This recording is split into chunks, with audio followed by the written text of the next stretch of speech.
Ready, set.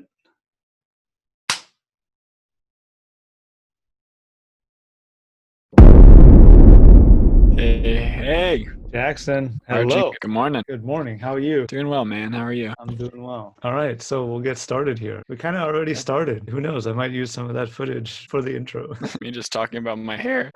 Thanks for coming on the show. This is going to be fun. I'm glad you hmm could make it. So anyway, guys, this is Jackson. Jackson Saint Amant. And Jackson is a financial coach. He's a 23-year-old financial coach. Right? You're still 23, right? Yeah. Turned 23 in January, so Right like on. halfway to 24. Yeah, 23 and a half. Yes, sure. Cool. So you are a financial coach. So why don't you tell me a little bit about like what do you do? What got you into that? What got you started? Kind of just share your story. I'm curious about that. Yeah, definitely. So I'll start kind of from the beginning, give you a little like short version of what got me to where I'm at today. So through high school and actually starting off earlier around when I was 12, I think is when I first started tutoring math. And I still take on students to this day. I've always been sort of like that left-brained numbers kid, kind of a nerd, a little bit of a recluse. Through school and all that, but I found during that time that I had an affinity for numbers, and that just sort of seemed to click for me more than most, and B, I really liked helping people on a one-on-one environment. Like I really I kept doing it for it's over 10 years now because geez, my voice because I just have a passion for it, and so I would say just kind of combining the skills that I feel like I have and the passion I have for helping people on that one-on-one environment is what inspired me to do what I'm doing today, which is finance coaching. I work specifically with younger entrepreneurs, people who are starting to make good money, 18, 19, 20 with their ventures, but don't really necessarily know how to manage it. I have a strong belief that, and I'm sure you share this belief too, like our generation was left in the dust in terms of how to manage your money, the options you have to grow it, so I'm just kind of taking the skills that I know I have from tutoring to sort of fill that deficit within our generation and empower as many people to be financially literate and set themselves up for success down the road as I can. That's cool, man. It sounds, I mean, I think I'm in kind of in the same boat. I tutored, I liked teaching people about stuff. Uh, Nice. so how did you figure out that you want to do like financial coaching rather than like, I don't know, basketball coaching or some other kind of coaching or life coaching, or like what was it about personal finance that you said it was your passion, right? Personal finance is your passion. Yeah, and I would say more so just passionate about helping people, but that's a good question. Like, why personal finance specifically? Am I helping people with it? And I really think it's because I realized personally, like I've always been enamored by the ideas of managing my own money and learning sort of the ways that worked. But the more I looked around, like my peers and people in our generation, I realized that it's sort of like a topic that people stray away from, and there's a certain level of like fear, anxiety, and almost ignorance around like how to manage our people's money, and it sets people up for failure. I've seen a lot of people in really sticky situations, and so I think that's why that's why I do what I do, is to sort of fill that deficit in our generation, if that makes sense. Yeah, it does. Do you feel like financial education should be taught in schools? Yes, definitely. That's something that I'm super adamant about. I think from a young age they should teach. I mean, in high school it should be mandatory. I think at least a basic how to run a budget, like good credit habits, stuff like that. Because people really, once they graduate and go off into the quote unquote real world, I feel like there is a certain set of skills that that they're lacking, you know. Yeah. Like civics too. That one comes to mind. They stopped teaching that a while ago, and we lost that part of the education. So we don't know what the heck we're doing, a lot of us. Yeah, Um, it's true. And it's sad to see, I think. but do you think if people started getting financial education in school, do you think like financial coaching, the thing that you do would be like less of a thing that people would need? Like you'd have less market? That's a good point. I think not necessarily. I think I would just need to pivot sort of the curriculum, so to speak, and the way that I'm helping people, because right now the majority of the people that I help lack the fundamentals, and so like to start, a lot of what we work on is that basics. But if that was taught in school, I think that there would still be a market for financial coaching. It would just be more high level, and more maybe based around like mindset or stuff like that, instead of just how to keep a budget, you know. I've thought about this too, and I've heard a lot of people say that financial education should be taught in school, especially in high school, right? But when I think about back in high school, most people, I didn't have a job in high school, and most of my friends didn't have a job in high school. They weren't making any money, Hmm. and I wouldn't think that I would be super into it, or like I would probably just sleep in class or something, because it's like, this is adult stuff. It's boring. I don't want to learn about this kind of stuff, right? Yeah, I mean, that's yeah, kind of how I felt in some econ classes or that kind of thing. that's a But good point. That's a good point.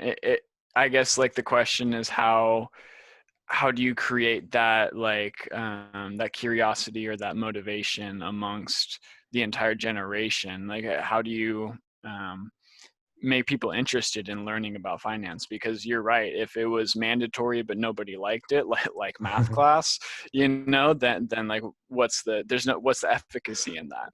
yeah. I agree with you. But at the same time, like I don't remember anything. Well, not anything. I shouldn't say anything, but I don't remember most of what I learned in all my classes: Right. math class, physics, computer science, history. History, I just certainly forgot all the facts there. Oh yeah. Oh But yeah. I mean, it's like they cram a lot of it's a lot of memorization, and like if you don't use it, you lose it. as Your soon as brain the can test was only. over, it was like, I don't need to know this anymore. I'm not holding on to it. I'm not reviewing it. Yeah, I'm done with it. exactly. No, I agree with you in a way. Like I think it's good to have it there, because as people grow up and like when they're faced with now a financial decision, let's say, after college they start working, then they'll remember like, oh yeah, I learned something about this long time ago. I forgot what it was. I better go look it up. They know that there's Right. more to the story than what they're about to decide on, right? So Yeah, that's a good point. yeah. That's a good point. But then I think it goes in the same thing. It's like all the other stuff. I mean, there's a lot of other stuff too, other than financial education, that like should be taught in schools. But I want to ask Definitely. you, because you said before that you felt like our generation, millennials, right? You're also a millennial, I'm actually just under, I think I'm Gen Z, Gen or a Z. zillennial, in the middle of Gen Z and millennial. I'm not. Oh, okay. Yeah. So when you say that that our generation got left in the dust when it came to financial education, like Hmm. what do you mean by that? That we were left in the dust? Well, mostly I'm just referring to the lack of education in schools, and what we were talking about earlier. I feel like because it's not widely taught. Um, well, schools is one thing, but actually, I would say on top of that too, to add on to that point, is within like family structures. Like most parents don't talk about it, and society kind of. I don't know, not necessarily shuns the idea of like financial literacy, but it's almost like taboo to like ask someone, how much are you making, Yeah, stuff like that, right? yeah, So I think that like growing up in a household maybe where your parents aren't necessarily the best at managing their money, or they don't know how to give you advice to be successful with your own money. I think that's another problem amongst our generation that I've seen a lot, at least in my experience. I've run into that a lot. Okay. Do you have some examples of like how uh, ways that you run into that, or how people don't want to talk about it when they should? Yeah, yeah. Well, one of my clients, we went through and we're trying to pinpoint where this like financial deficit, and I mean in terms of like education, with like where it stems from. And we were able to pinpoint that it really came from their family. Like their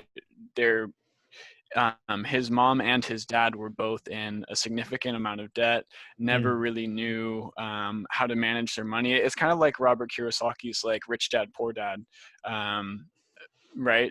Like the whole story. It really seemed like my client was living in the poor dad's household, Oh, and wow. that was sort of the cause of a lot of problems down the road, if that makes sense. Yeah. Without going into too much detail, can you share a little bit about that situation?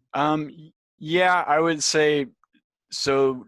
During their lifetime, there were three houses they had to move a lot, foreclosed on, three separate times, I think, before they Wow. even turned 18. So Wow. they parents bouncing between jobs.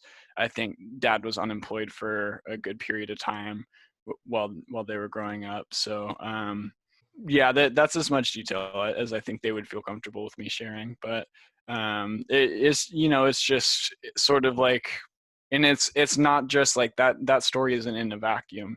I think a lot of, Heard that a lot. right, like a lot of that's going on a lot, and you have to think about how is that impacting the kids who witness that. You know, Yeah, the way that you grow up and your parents have a big impact on how you take on things, take on not just with money, but with all kinds of stuff. everything.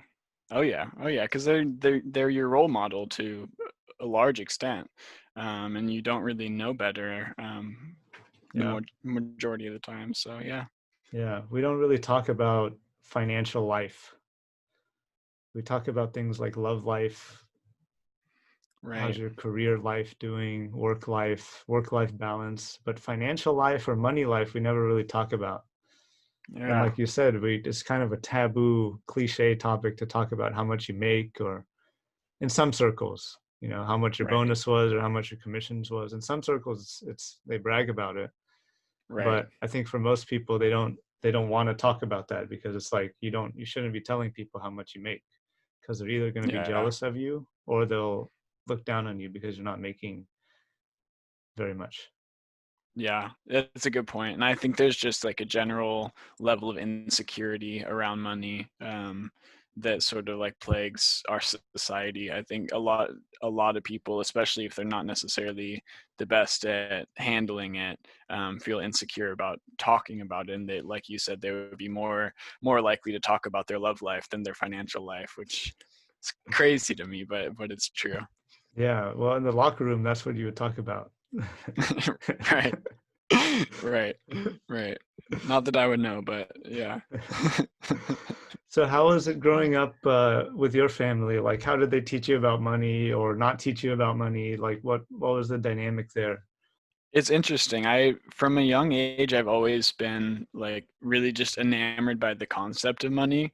And my parents kind of caught on to that from a young age. Like I remember like my Christmas presents or birthday presents, whatever, would be like these ATMs, like the plastic fake ones where you could just put in your coins and your um, and manage your money that way with a fake little debit card. You got And I started also early. like, yeah, yeah. And I was thinking back actually this morning, because I knew you were going to ask me this. Part of something that was interesting, like I think it was in second grade. She wasn't my teacher, but there was a woman who was like, I think like a teacher's aide. And she also knew for whatever reason that I liked money, and she would give me like, $2 bills and like rare coins and stuff like that all the time, just to collect. And I don't know. I was always just fascinated by the concept of currency. Um, and I always wanted to save it and to hoard it. Like my Okay. that was my first my as a little kid. I knew, like, okay, this stuff is valuable, you can get other stuff with it, but I don't need other stuff. I just want to hold on to this until maybe I'll need it later. Is what little kid Jackson was thinking. And Wow. that really set the tone for my life, now that I think about it. That's interesting. So do you do the same? That's nice of your teacher, by the way, to give you coins and stuff. I know, I So need to find her and thank her. yeah, Seriously. when I had some money in my pocket, I remember in elementary school, I would go down to the corner store and Mhm. buy a pixie stick or however many pixie sticks I could buy with Yeah. the money I had, and then I would eat the pixie stick. They had those There we go. really, really big pixie sticks that you could Yes. like you go like this and you just eat it. And it was so bad and I had so many cavities and all that. But that's what that's what I did with my money. I was like, I'm You never using snorted this. them, did you? The Pixie Sticks? No, I didn't know what that was. Oh, okay. Because there were some hooligans in my elementary school that thought the cool thing to do was snort Pixie Sticks, but really all it does is sting and dye your snot. So Yeah, I can imagine. It's just sugar crystals. yeah, with food coloring or whatever. So are you kind of the same way now? Like you want to hoarding is replaced by a nicer word probably, which is saving money, right? But are Right. you the same? Like, do you see yourself as kind of like the same as Little Jackson when it comes to managing money and what financial stuff? Yeah, similar. Like I still love saving, but I would say that like my philosophy around money has evolved a bit as I grow up, and it's always subject to change. Like I'm 23 now, and I know that how I feel about money isn't the end all be all, and by no means is how I'll feel Okay. about it when I'm 30, 40, 50. But Yeah. um I right now I consider myself to be like a financial like minimalist, so to speak, and I know that get it gets like a bad rap, that term. But the way I see it is like I get excited by finding ways to spend less for the same thing, or to save money in certain areas that don't bring me joy, fulfillment, whatever, so that I have more money to spend in areas that actually do, you know. Okay. And so I think a lot about like my values and what I enjoy spending money on and what's fulfilling for me to spend money on. And it's exciting to me, to like cut my hair, for example, and save that $20 so that $20 could go towards an experience that my girlfriend and I could share, or something like that, you Okay. know.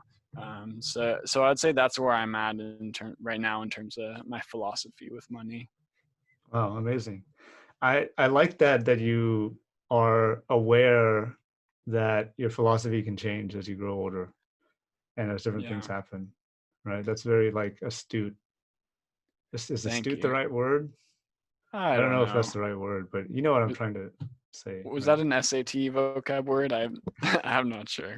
Probably. I did pretty bad on the SAT language, English grammar thing. Yeah, so did I. So did I. Yeah, Math but was definitely my strong suit. yeah, same. Math and science, I love that stuff. Yeah, yeah. You were a big physics guy too, right? Engineering. Yeah, I loved physics in high school, and then in college, I came in as econ and math, Hmm. um, but then I just started taking the physics majors classes, and then I Right, thought, well, mechanical engineering is going to sound better on my resume, and it's probably more employable than physics. Like, I don't want to get a right. PhD in physics. I don't want to spend all my life in school. So I said, I Yeah, want to just start working. So I went and did a mechanical engineering degree instead, which was a lot of fun. yeah, I liked it, yeah, yeah. but No, that's cool. I was gonna say, I think I remember you saying to me that you chose mechanical engineering because what was it? Like if you don't know what you want to do in the oh engineering yeah, field, you become a mechanical engineer. exactly. Yeah, Yeah, you don't know what you want, then you just do engineering. It's exactly. kind of It's like funny. undecided for letters and science.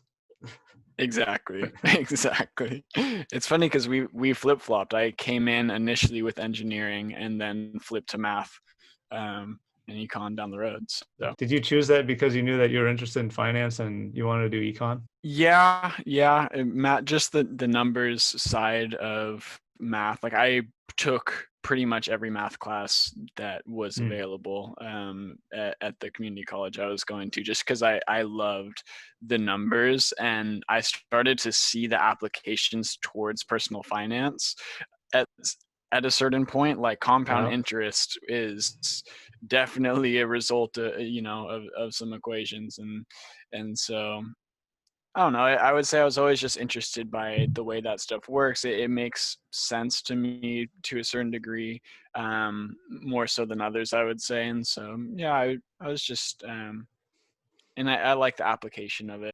So let's talk about that a little bit. Let's talk about college because you've said that college was not the right path for you. You gave it a try and you Yeah. decided against doing college, right? So why don't you tell me a little bit about that story? Definitely. So let's see, I did 3 years of community college here, locally. So after I graduated high school, and I'm super fortunate that Santa Rosa Junior College is, I think it's number two, or it had the number one spot in the nation in terms of community college for a long time. I think it's ranked two right now, but I'm Cool. so fortunate that it's like a 10-minute drive from my house where I grew up, and it's um, a fraction of the price of university, and so I'm Yep. fortunate that I didn't come out of it with any debt. I was able to work my way through and pay for all of my classes up front and all of that. Oh, right Never had on. to borrow money. So that's a good aspect of it, but looking back, like college, that whole route, I realized at some point that I wasn't doing it for myself as much as I was for my parents and for society. And I think that this is a very common struggle and realization that people have sooner or later. People our age, I would say. Um, I just realized that the path that I was going down, the academia path and the get a good degree, get a good career, work until you're 65, and hopefully you can retire like that. That's what my parents wanted for me. That's what society told me is good, is safe, and so I went down that path. I For a while, that's why I was studying to be an engineer. I switched over to math just because I liked the math classes more, and I was like, hey, I'm paying for my education. I want to at least take something that I'm interested in. But like overall, I did 3 years of undergrad there at the community college, and um, a- around the third year, I was starting to get this feeling that the path I was going down wasn't the right path for me, but I didn't know what my path was. I hadn't taken enough time to really consider like what Jackson wants for Jackson.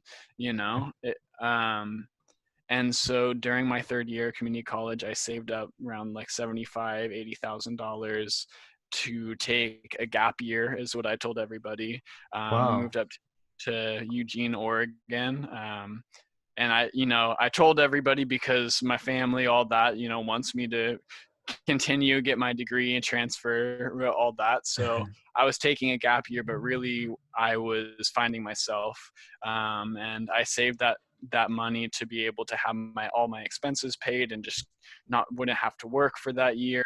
I ended up working a bit, but I knew that I had the ability to just figure myself out, and experience stuff and be separate too, because that was another big Yeah. part of it.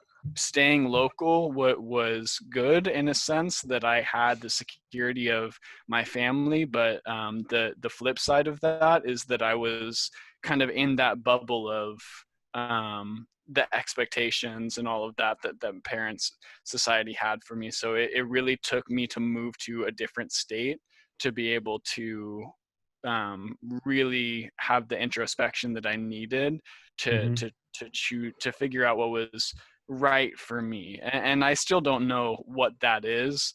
But after that year, I have a much better idea. And to end that story, somewhere through that gap year, I decided this path is not for me. I'm not going to finish, get my degree. I'm going to drop out, and I'm going to go into business for myself. So how did you come to that realization that that wasn't for you? There were a couple different things. One one thing was, I've always kind of had issues with like working in the corporate world. That's always kind of rubbed me the wrong way. And also, the more I like just looked at what other people were doing, I saw a lot of people extremely happy and successful without college educations. And I realized, like previously, I thought that the only way to be successful, to be happy, was to, have a really nice degree from a reputable school and all that. But the more I experienced people, I guess, there were a lot of people I ran into that were super happy and more successful than without a degree than people who did have a degree. Yeah. Um, and so I realized, it's a really expensive piece of paper. And that's two more years of my life that I could spend to get that piece of paper, or I could just jump into business for myself now, and so that's what I decided to do. So when you were in community college, did you had some jobs, right? What kind of jobs did you have? Yeah. Well, full time, I was actually a caregiver.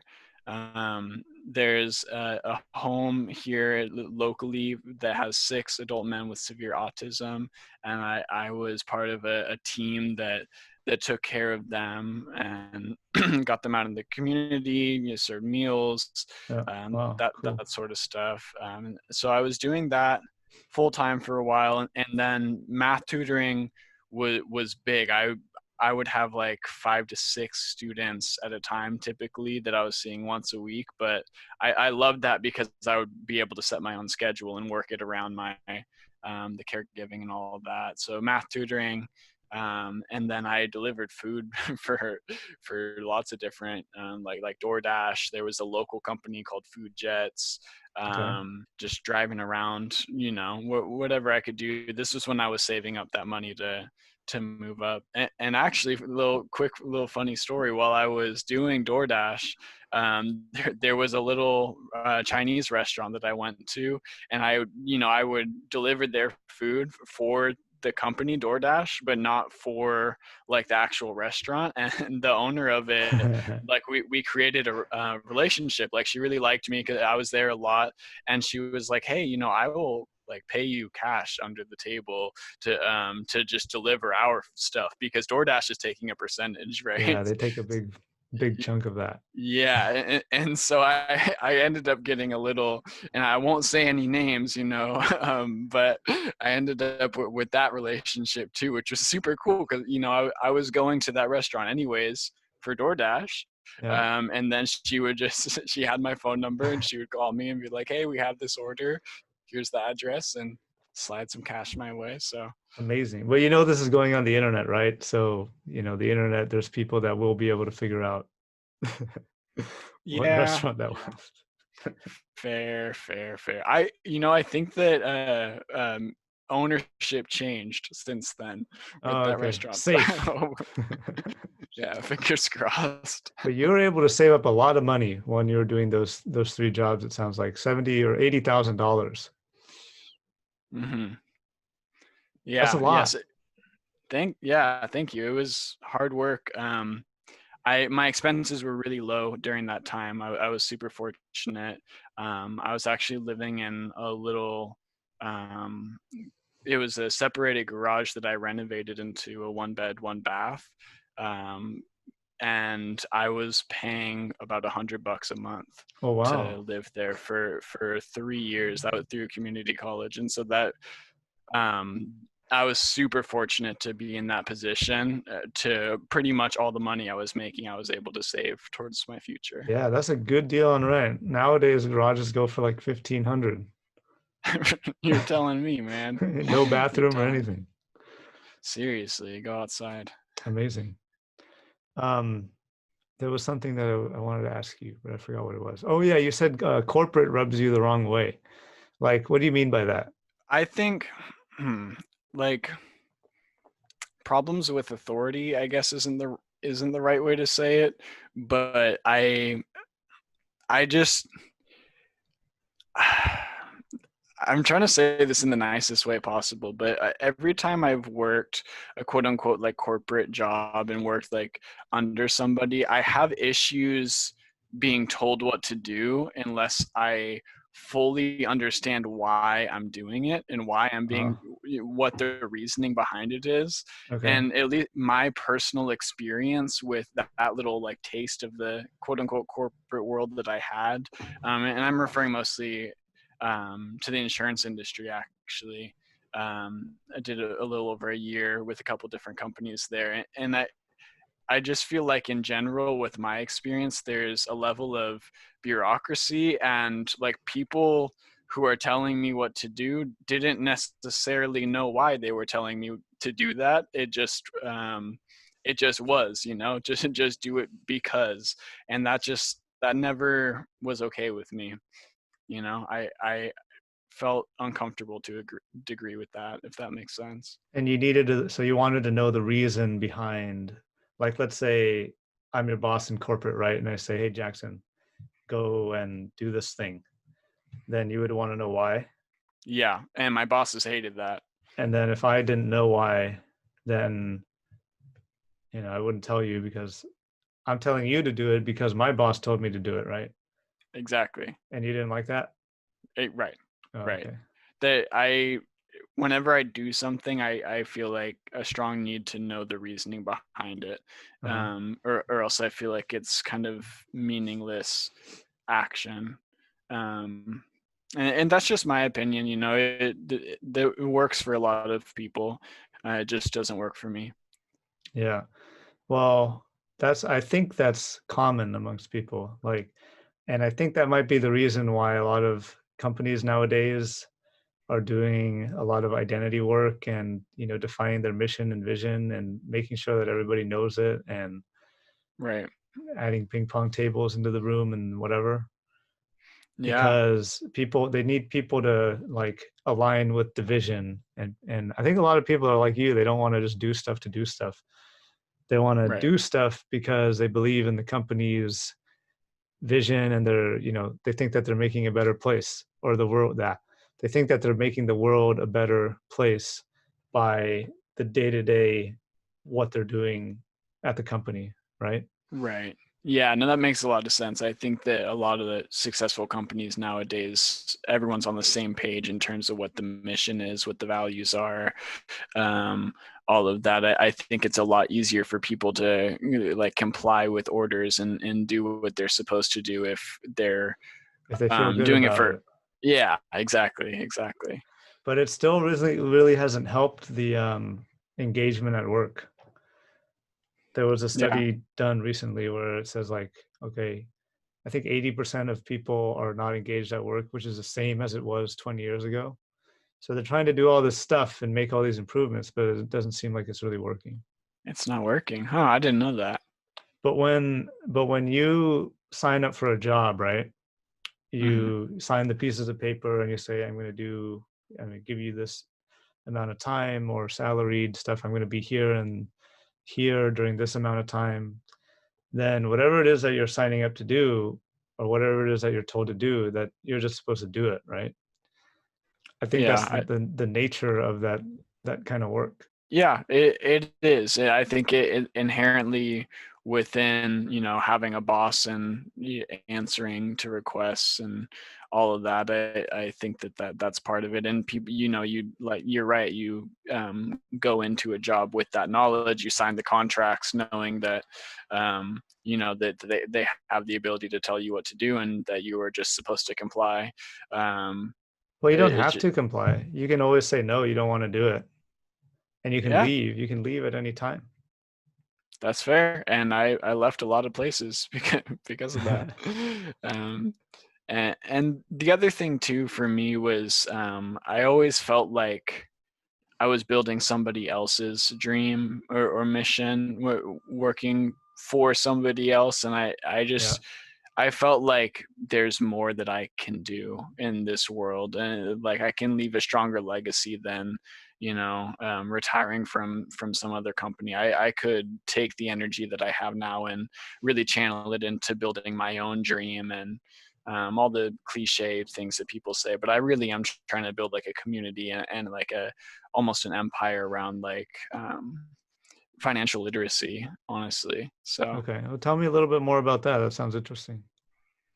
yeah, well, I just like personally, w- for me, I've realized from a young point that like I want to be financially free. I want to retire early, and I know that I may not want that later down the road, but that's the path that I'm going down now, and really like my purpose, my mission with what I do is I wouldn't be satisfied if I just got there myself.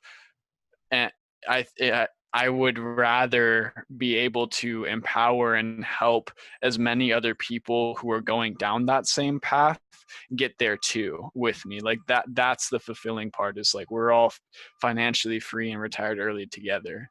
And what does that mean, financially free? What does that mean to you?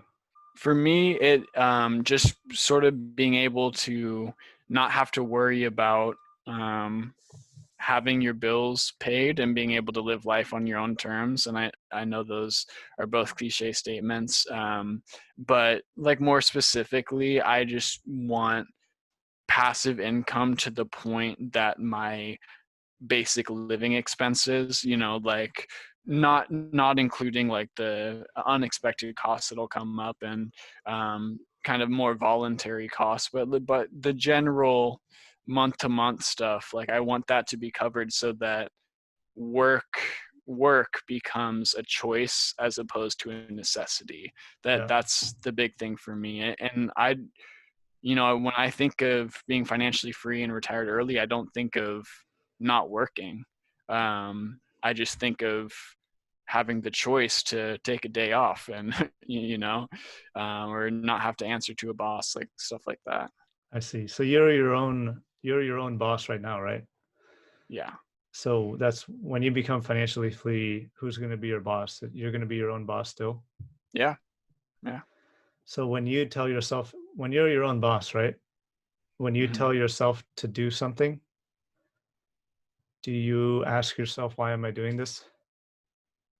Yes. And I think that it's easier for me to accept that because it's coming from myself and it's coming from a place that I understand and makes sense to me. You know what I mean? Yeah. Have you ever told yourself to do something, but you don't know why you're doing it? That's a good question. I can't think of a specific example, but I feel like I'd be lying if I said yes. I don't know. Because sometimes your mind will tell you, hey, you should go do this thing. And Right. then you start doing it because you think it's coming from yourself. And then you look around one day and you realize, what the heck am I doing? I thought I was supposed to do this, but I don't know why I'm doing this. Does that never Yeah. happen?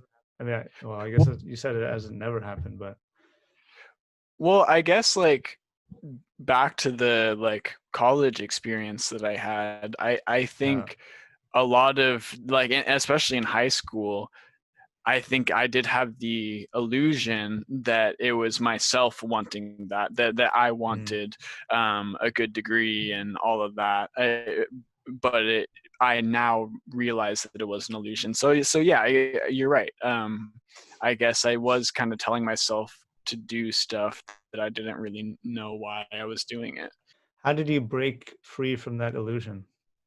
I think during that gap year, I just and I'm still not perfect at it, but I learned to listen to myself more and to like I looked more at what my own values are, and had a lot of introspection during that time. And now when I want to do something, it's clear that to me that it lines up with my value system, if that makes sense, and not somebody else's. I think the big issue was that like my values, my priorities, and all of that were sort of like set for me previously, Yeah. and during that gap year, I sort of started to pick and choose what actually made sense for me and what you know what I mean. Yeah. I understand what you mean. Yeah. So there's a couple other things that I want to ask you about, Yeah, and we'll move on to them because of time here. But go for um, it. I wanted to ask you, do you have any debt? Right now, no, You have no debt. You're debt free. I'm debt free. Amazing. That's cool. What do you think about debt? I think that there are good and bad forms of debt. And I think that if you are able to differentiate between the two, then like leverage exists, and people use leverage on a daily basis to their advantage and to their benefit. Um, and like, for example, taking out a mortgage for a place that you plan on renting out, and as an investment property, I think that there are ways to use debt to your advantage. I just think that the majority of the time it's bad debt in the sense that it's people are just taking out liabilities, and they're just Mm. sort of strictly losing money on them. So it's bad if you're just using it to buy stuff that maybe you don't really need, but it's good if you're Yeah. using that money to build. Yes. Yeah, exactly. What is money? That's such an interesting question. I Money is, I mean, it stems back, and you know this too. It stems back from just trade, right? I have something that this person wants, and this person has something that I want, so let's trade it. Um, but money came about because not everybody, because as sort of like a medium for everybody to have, um, so that trade is simplified, I guess, So that and we don't it's have to carry around oxen all over the place. We just use little coins and dollars right. and Yeah, plastic yeah, bills. yeah. But what if like somebody doesn't want your oxen or your shells, right? But Right. everybody wants money. Um, I guess that's sort of how it came about. And it's interesting. Like I was reading up on it a little bit, just like from an econ standpoint. And I'm sure you know this. Like money has certain characteristics. Like a good currency has certain characteristics that it needs to follow. Right, it needs to be able to be portable, divisible, all of Yeah. that stuff. Um, and I actually have a prop right here. This is by accident. Um, I was just but about to say that. You can't really divide a dollar bill and have it be 50 yeah, cents. but That's not a it's good supposed form to, of currency. right, it's supposed to be durable, but this one's clearly not. um yeah, Oh man. and the other thing I was thinking about too is a currency needs to have some sort of like scarcity too, right? It needs Oh, to okay. be rare to a degree. And I kind of am curious to see where you land on this, but recently with quantitative easing and like the Federal Reserve in the U.S., they have the ability to print money, Yeah. right? Right. To make more currency, and for a long time that's been regulated, and how much it goes into the economy, all that. But as of recently, it seems like there aren't a whole lot of limits on that, which is interesting to me. So, but what is money? At its root, it's I don't honestly I don't know. I If can't. I I can. Go ahead. Like if I ask you like what is a banana, right? Yeah, You it's know, it's you know fruit. what a banana is. You can describe a banana, Yeah, it's yellow. I can right? eat it. Yeah. Yeah, But what is it? after I peel. It's food. Okay. So what is money? Like same type of question. How come every time I talk to you, I feel like I'm like super put on the spot? Well, there's no one else here. mm, but this is going on the internet, isn't it? Yeah. Mm, I, I'm gonna flip the table. Arjun, what is money? Well, I want to know what you think about what is money. And then after you give your answer, I'll tell you. I it's something that we exchange for other things. I guess I honestly don't have a good answer for you. Like a medium of exchange. Right, right, Okay. and Yeah. and that's the definition in econ, you know. Um, but yeah, medium for exchange. Final answer. Would you like to lock in that answer? Oh, I guess you already did. Yes, There's no changing it I'm now locked. anymore. Gosh darn Uh, it, Arjun! I lock in my answer. Amazing. Okay. No, I don't know. There's no wrong answers here or anything. I'm not, this is not a test. It's not a Got it. math test. Oh, man. I failed. Um, so how do you make money now? Right now, couple different sources, but the primary is through my finance coaching and through my clients. Yeah. And what are the other sources? Have a couple side jobs, like Instacart's one of them that I've been doing just recently. If anyone isn't who's listening isn't familiar, it's just a service where you go grocery shopping for people and deliver their groceries. Um, I do that on the side, not for the money, because if I was doing it strictly for the money, it's like it's not worth it when you do the math. But Yeah. I'm doing it. It's fulfilling to me, and I, especially now with coronavirus and all that, there's a strong reason for people to not be going to the grocery store, and so I feel like I'm helping them out in that regard. And then I have some investment income. You know, I have a little bit of dividends that come in. Not anything crazy at this point, but as my portfolios build, that will build as well.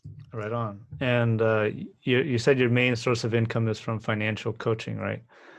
Currently, Tell me a yeah. little bit, like for people who are listening and uh, they kind of maybe they don't know what financial coaching is or how it helps. Like if someone were to come to you and say like, "Hey, Jackson, I need help with my money," like how would you tell them like what it is that you do and how you help people?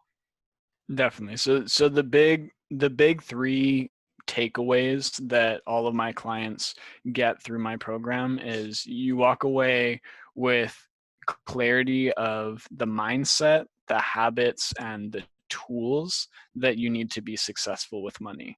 Okay. And it all starts with why you're making money. It all starts with your overall goal and defining it very clearly. And what I've found is that a lot of people I work with think they know why they want to make money, but they really don't. Yeah. And so part of my job as a finance coach is to shed light on that, and kind of clarity on the reasons why they're working towards what they're working towards. And a lot of the time, once we do that, the steps to get there become a lot more clear. Okay. And another thing on the habits is there are a lot of bad habits when it comes to money, in terms of like spending and all of that if they go unchecked can create much larger problems down the road. And so I sort of nip the bad habits in the bud, you know, and like replace them with better habits and healthier habits in terms of money. Okay. And then lastly, like the tools is a lot of sort of um like ways to manage your money that that almost automate it to a sense, so that you are stressing less about your money, but it's going Yeah. into the places that you want it to go. And so I teach people how to do that. And lastly, too, just last little point is, like, all of this stuff that I teach, someone who's motivated enough, and really wants to learn it could go figure it out themselves, right? And they wouldn't need me.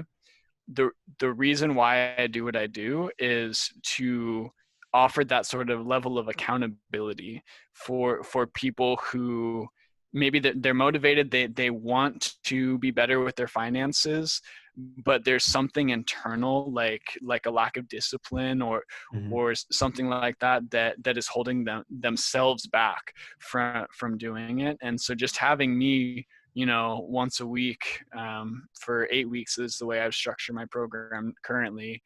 Just sort of keeps them accountable. They know that they're going to have to meet with me next week, so they'll actually go through and do their budget, or whatever it may be. So you said you worked with entrepreneurs, like Hmm. young entrepreneurs, kind of like yourself. What is an ideal client for you? Somebody who, let's see, like, just graduated high school, they've had an entrepreneurial sort of mindset before that, Hmm. and they are looking to circumvent the college route entirely. Like, they are going into their own ventures, straight out of high school, and they're fired up, they're motivated, they're ready to go, um, but they lack sort of the fundamentals in terms of managing their finance, as a result of what we were talking about earlier with the Okay. education system and all that. And they're Yeah. they're self-aware, right? They know, okay, I in order to be successful, I need to have good habits with my money. I have to have the right mindset.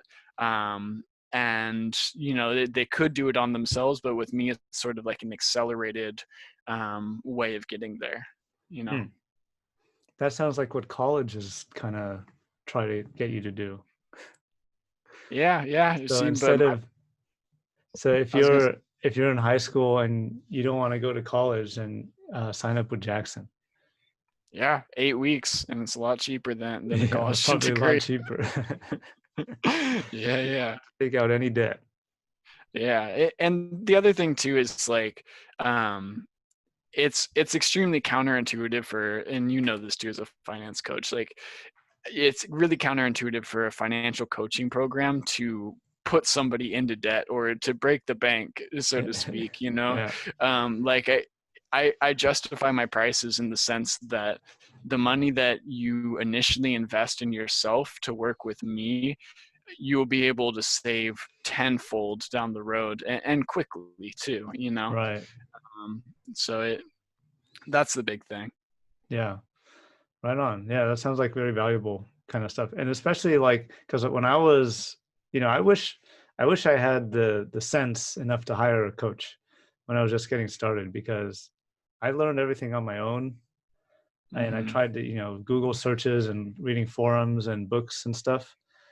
And there was a lot of things that I did that were like kind of mistakes or not the optimum way of doing things, which Right, if somebody had been like coaching me through the process, it would have made my life now a lot easier. Because with finance, a decision that you make, well, this is with just life in general, right? But a decision that you make a long time ago over here affects, you at this point, right? And that's, right, I guess that's what you right. call a life lesson. So yeah, but Exactly. I was not gonna hire anybody to help me with my money because I was like, I'm gonna figure this out on my own. But I wish I Right. had a different Right. mindset about it when I was getting started.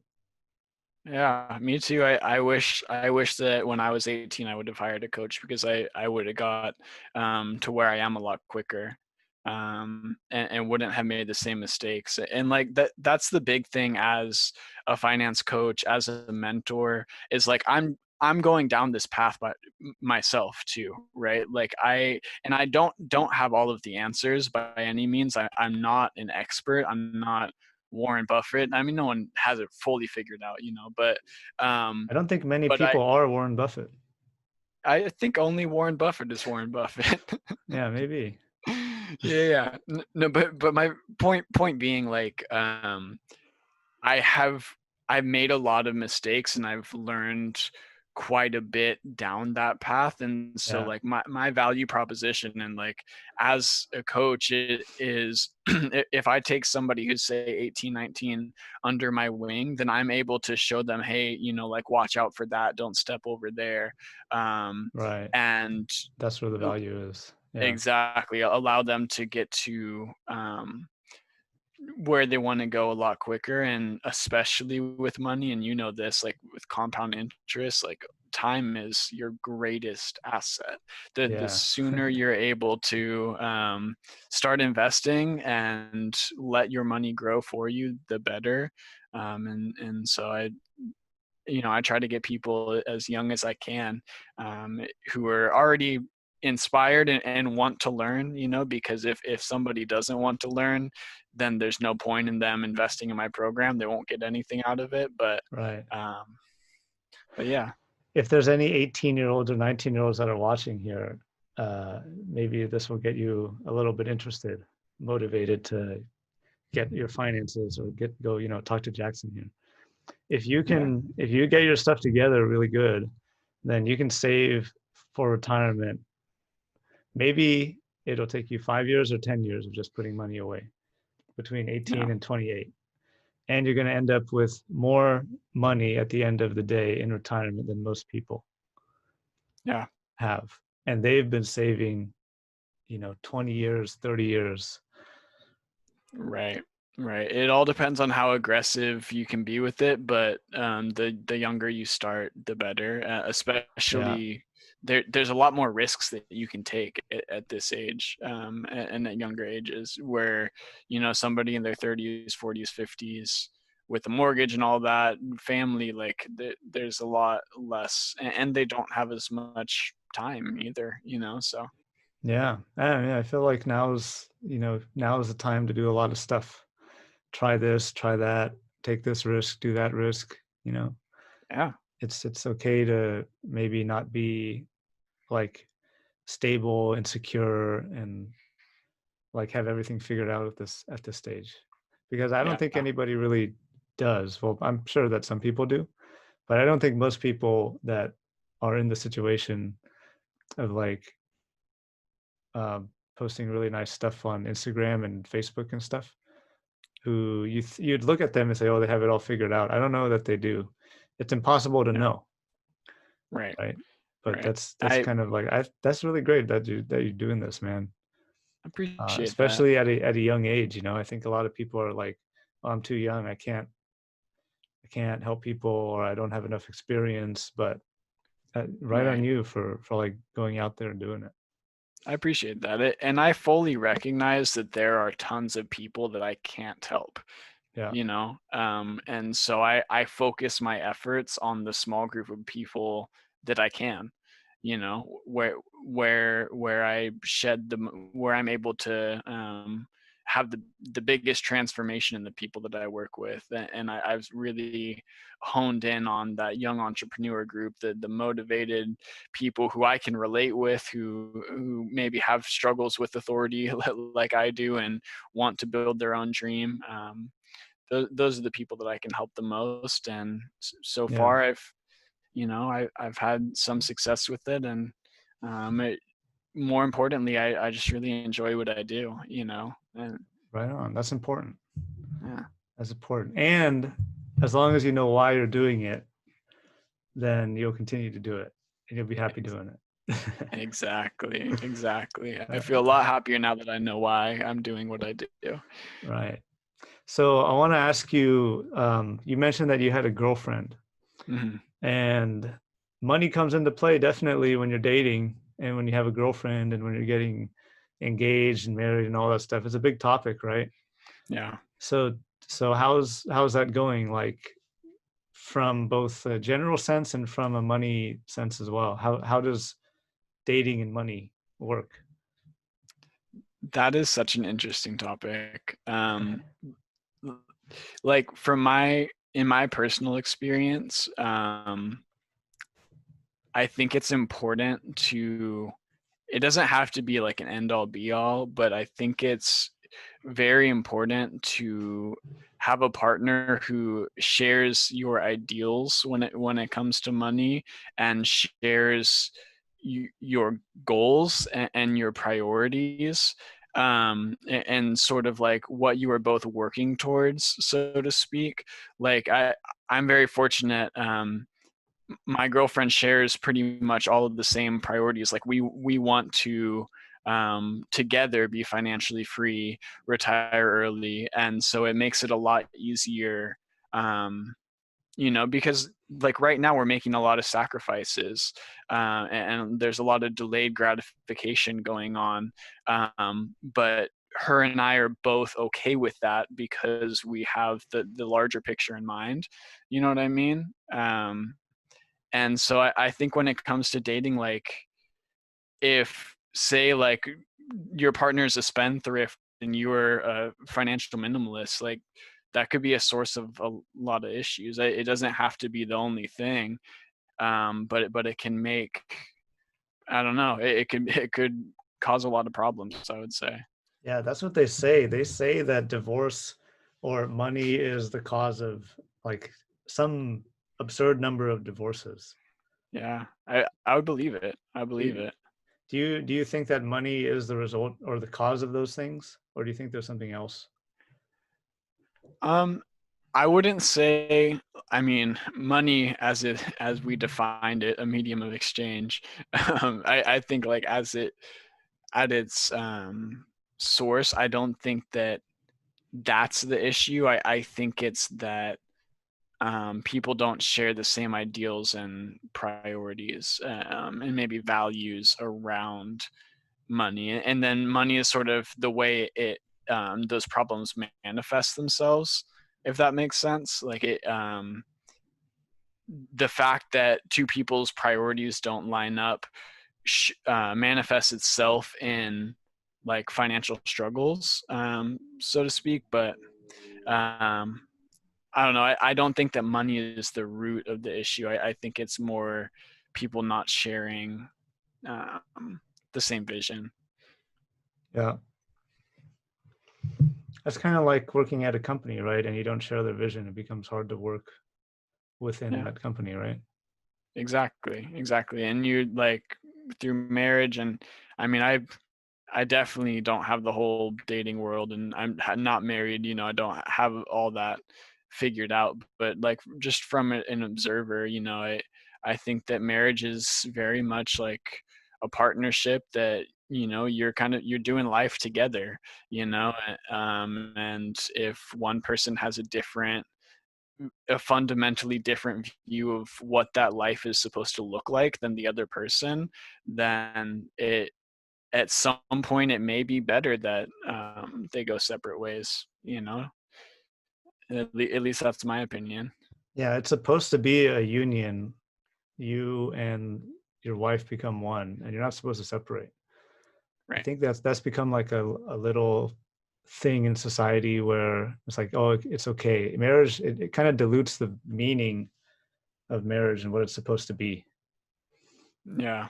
you know? Yeah, I agree with Do that. you think do you think when you get married, do you think you're going to get a prenup? Mm, honestly, I haven't done enough thought on that to give you a solid answer. When you get married, do you think that people should like combine their finances into one, or should they like the husband keep his own finances and the wife keep her own finances? I I don't think that there's one answer that makes sense for everybody. I I think ideally you would want to combine the finances and share the goals, um, and all of that. But I could also see an argument for two people being entirely happy managing together but managing their finances separately. Mhm. You know, so I mean, like, for at least in my experience, like right now, my girlfriend and we're managing our finances pretty much entirely separately. Okay. Um, Well, you're not uh, married yet. right, fair, fair. But I mean, we share expenses and stuff like that, to some degree, and we've lived together in the past. But Oh, okay. You lived together in the past, but you don't live together anymore?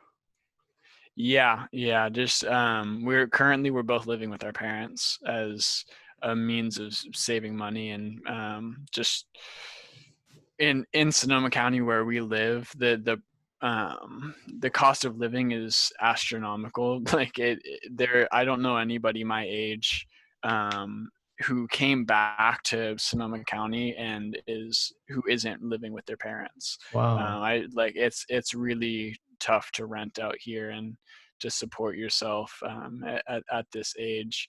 And so her and I are we're living separately to be able to save money, and our goal is to buy a house, actually buy a duplex together and move up. And we were looking to do that sooner rather than later, but a few things kind of delayed that process. Like what things? Coronavirus was a big one. Oh yeah, that's going on right now. I forgot. Yeah, you forgot. You're so funny. Um, yeah, that's been tough. But I mean, we're still getting there. We still have a decent amount saved towards that goal.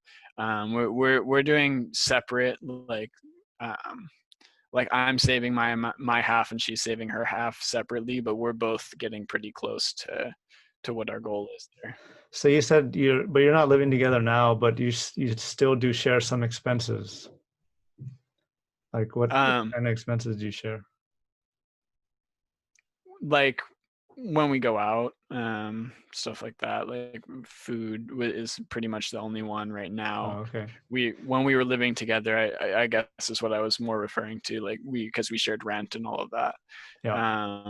And we're looking, once we move, we'll be sharing expenses again, and all that. But I don't know, man. I honestly, I don't have it all figured out when it comes to dating and money. But I think it's really important, like if she didn't at least acknowledge and to some degree like align with the path that I want to go down, and vice versa, right? Like I think that there would be a lot more tension in the relationship than there is now. Yeah, for sure.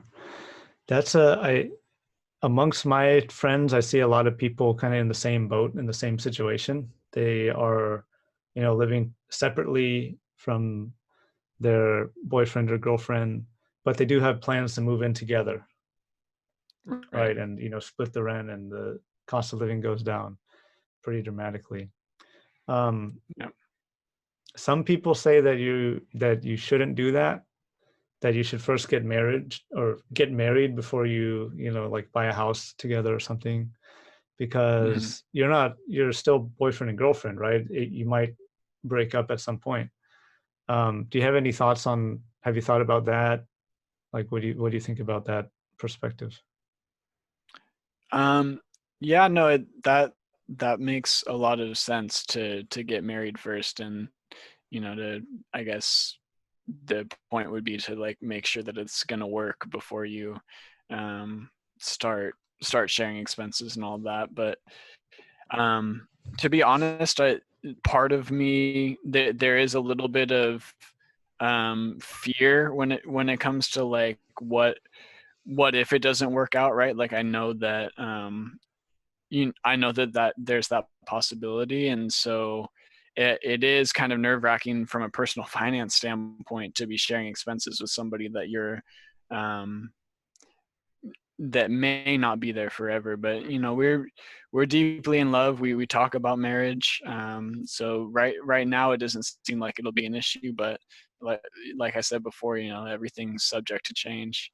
Yeah, I mean that's kind of the idea, right? Is like, if you do, let's say for example, you do buy the house together, you probably do 50-50 on the mortgage, and then for some reason it doesn't work out down the line. I'm not saying that it's not, but Right. right, it's always a possibility. You might decide one day, or each of you might decide one day, oh, it's not going to work out. Then undoing that whole thing financially becomes a little a bit more mess. tricky, but certainly still possible, right? But I don't Yeah, know. I'm just kind of thinking out loud here in terms of like, because I know that a lot of people are in that same situation and kind of thinking along the same lines. yeah. I would say like for the listeners, dating, like the best advice that I can give is just look for somebody who sort of shares the same values as you when it comes to money and all of that, because you're right, there are a lot of issues that can come up down the road if you start sharing your finances but then come to realize that there are bigger issues there. It becomes very sticky. Yeah. Yeah. I'm curious. This question just came to my head here because I was Yeah. talking to somebody about this the other day. Uh, do you make more money or less money than your girlfriend? It's hard to quantify. How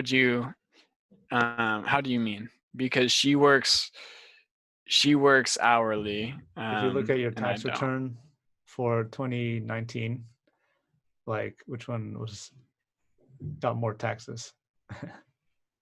I see what you mean. Wait, last year I made a little bit more. Okay. This year she might make a little bit more than me. Who knows? Do you think it's important who makes more money in the relationship? No, not at all. What about somebody, if somebody is dating or they're in a relationship with a girl, right? And then the girl is making all the money. Do you think then that the guy could be like, oh well, the girl's making all the money to support the whole family and everything and the lifestyle? Then do you think the guy should say, hey, I can stay home and I can do what I want? I could see that. I could see like dependencies being formed as a result of that, in a way that may be unhealthy. But at the same time, I have seen a lot of, at least from an observer's point of view, I've seen a lot of happy relationships where one person is the quote unquote breadwinner, and the other partner is stay at home. And I think especially if you're having a family, that works for a lot of people. One person's sort of their income is bringing in is keeping the roof over their head, and the other partner is there to support the family on a daily basis. Um, you know,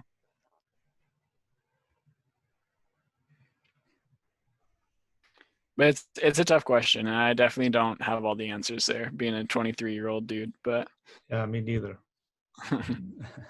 it's an interesting topic though, and it's something um, that I have been thinking a lot about, just with the direction that my life is going right now. So Yeah. Well, I mean, best of luck to you in that area. Um, appreciate it. yeah. My parents were divorced, right? So it didn't work out for them. And so I know how I can see the other side of that thing too. It's like when people get divorced and they split up, it can cause a lot of trauma and a lot of things that go wrong. But I mean, I wouldn't wish that on anybody that Right. that happens to them. But Yeah. it No. can happen. It's something that can happen. It's very possible. Definitely. And I'm sorry that you had that experience. Like you said, wouldn't wish that on anybody. But and it's something to think about as you consider relationships and you consider marriage and all of that. It's important, and money does play a big role in. It seems, at least, that money plays a big role in that. Yep, definitely does. And if it doesn't play a role in the initial separation, then it sure does down the line Oh with yeah. Oh yeah. all kinds of stuff. Yeah, man, divorce is expensive, especially if you have kids. So Jackson, I want to end it here because of time. I think we can go on like forever, and make this hours long. But um, I want to end. I'm adding a new section to Cool. these interviews. They're called RFQs, rapid fire questions. right? Oh, I thought it was going to be righteous finance question. It could be that too. That's wow. I almost didn't think of that. No. You're welcome. Um, No, I'm kidding. but there are questions that they're just like, most of them are yes or no. You just whatever comes to mind, you just say it Yeah. Okay. and you give the answer, right? Got it. And then we'll wrap it up. But yeah, man, this has Sweet. been fun. I've enjoyed having you on the show, man. Yeah, man. I had a lot of fun too. Thank you again for the opportunity, and really appreciate it. Yeah, thanks for telling us about what you do and Money Mastermind and how you help people and everything like that. Oh yeah, All yeah. right. So you ready? Here? Ready as I'll ever be. All right. Once again, it's not a test. I'm gonna fail. You're not gonna get graded on it. I'm gonna fail. Let's go. All right. Ready? Yeah. All right. First question. Are you rich? Yes. You are rich. Yes. Okay. You're about to say no. I was. All I right. hesitated. You're right. All right. Good. Is money time? No. Is money the root of all evil? No. Wow. Interesting. Does evil exist? Yes. Okay. Is the earth flat or round? Round. Would you become a flat earther for $1 million? No. You would not. Mm-mm. How about $1 billion?